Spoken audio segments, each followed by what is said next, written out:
really stepped up to the last game and just kind of made his presence known. I mean, what have you been seeing from him the past couple of weeks? Yeah, I mean, he had the little injury that set him back for a couple weeks, but I was expecting that. Really after the Duke game, I thought he would have a chance to make some strides, and obviously this time, he's finally healthy, finally ready to make some plays. And I think he's been waiting to kind of break out. It's just been an opportunity.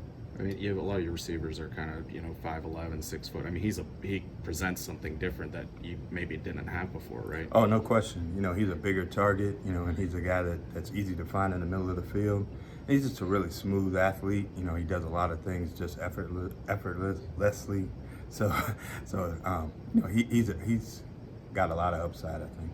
He had that one play deep over the middle that kind of went right through.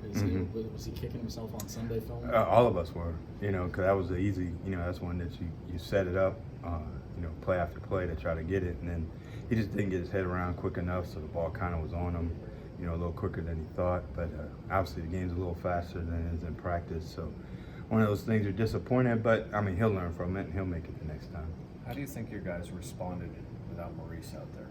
I think they responded well. I think the whole time, we've lost a lot of guys, with Trey going down, and he was the leader of the room, really, and then, then you lose Frenchie. That's, those things, guys know the next guy's up, and, I don't have a lack of confidence, really, in any of them. So to me, it was, hey, next guy, it's your turn, take advantage of the opportunity. I think all of them were looking forward to having an opportunity. Obviously, we want Frenchie to come back as quick as possible, but with that said, I think those guys responded well.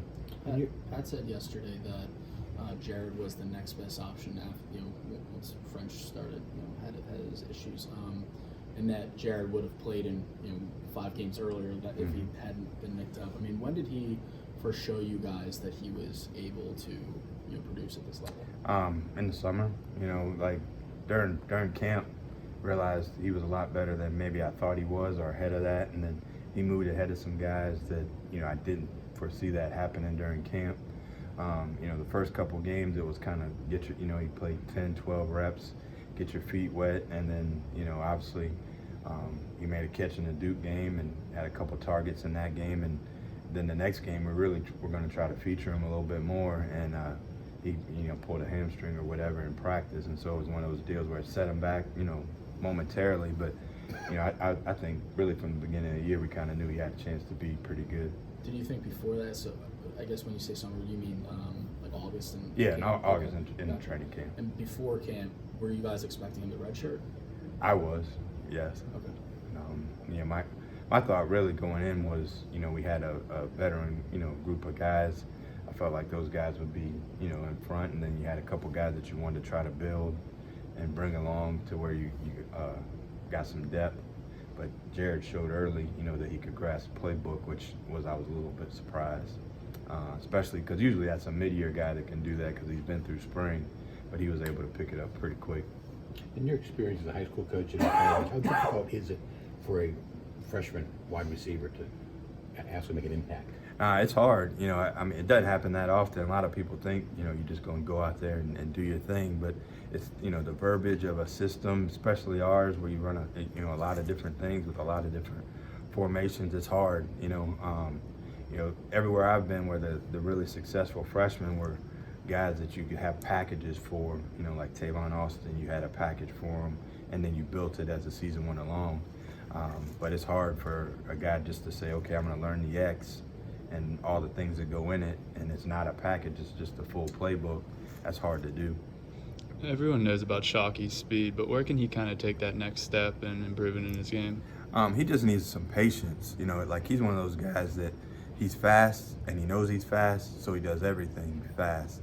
And so it's always like, I always joke, I was like, slow down, grasshopper, and I'm trying to teach him to just be patient, because I think he's got a lot of potential, but he does everything fast, whether it's, talking fast, running fast, everything is just fast. So, you just want him to slow down a little bit, because we had a chance on a double move the other night, and he just went so fast that he's on top of the guy. It doesn't give him a chance to freeze his feet. So those little things that he's learning, and really for him, it's just been a matter of health more than anything. It's just getting healthy.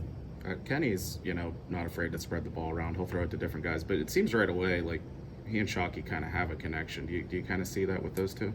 Yeah, they do. You know, I mean, they've hooked up a lot in practice, you know, and it's one of those things. He knows he can throw it out there and Shockey can run and go get it. You know, he's probably the one guy on the team that you'd say, hey, you know, it's hard to overthrow him.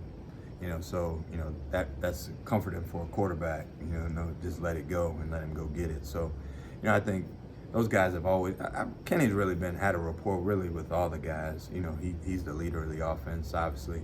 And so I always look at it, it's our job to have a rapport with him, you know, because he's the one that's throwing the ball. And that's what I tell, you know, being a former receiver, say, make sure you have a rapport with the quarterback, not him a rapport with you. And those guys take to that. Jared went to Clearwater Academy. Was that just his senior year in high Yes, school? yes. How important is that for a kid to actually leave his traditional high school to play at a specialty place like that? I don't know. You know, I haven't had a lot of experience with that, so I think it helps him. He's a real mature kid. I mean, he's, you know, 18, 19, going on 28, 29. You know, he's really mature beyond his years. But I'm not sure how, you know, how much that helps or hurts. Obviously, being away, kind of get away from being homesick. So that's one thing that you don't have to worry about when they come to college. Chris, traditionally, Virginia Tech is known for secondary, and they produce some great players out of there. How about this year's version? What have you noticed from them on tape? They're the same. You know, they've got a bunch of ball hawks. You know, Coach Foster's done a great job. I've known Coach Foster since I was 14 years old. So, you know, he's always been the same. He coaches those guys up, and they've got some guys in the back end that can run, and they're long and athletic and play the ball really well. I mean, they're among the leaders in the conference in interceptions. I think, you know, number 3 is leading in interceptions, and Waller's right behind them. So they've got a great group. They always do, and we know it's going to be a battle. What's the history there with Bud Foster? Bud actually recruited me when I was in high school, so he had Northern Virginia. He's had Northern Virginia for 30 years, you know, or something like that. So, you know, I've known him a really long time. You know, he's a good mentor towards me. I've been a big mentor towards me when I was a high school coach, and even when I've been a college coach. When you were a high school coach, I mean, would you reach out to him? Would you reach out to him? Well, both. You know, he would recruit some of our players, and then I would always go see him. You know, and then they used to do the little, when you go around the state and do clinics and stuff. And Bud was always gracious. He'd, you know, give me time, he knew I had a bunch of questions, so he'd block off time for me. He's always just a great guy towards me.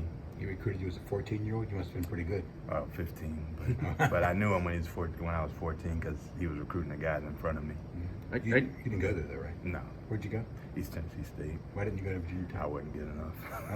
That's, Okay. I know a kid's not going to pick a school off of, you know, one head-to-head game, but, you know, recruiting in the state of Virginia, does this game mean something, like what you're trying to tell kids?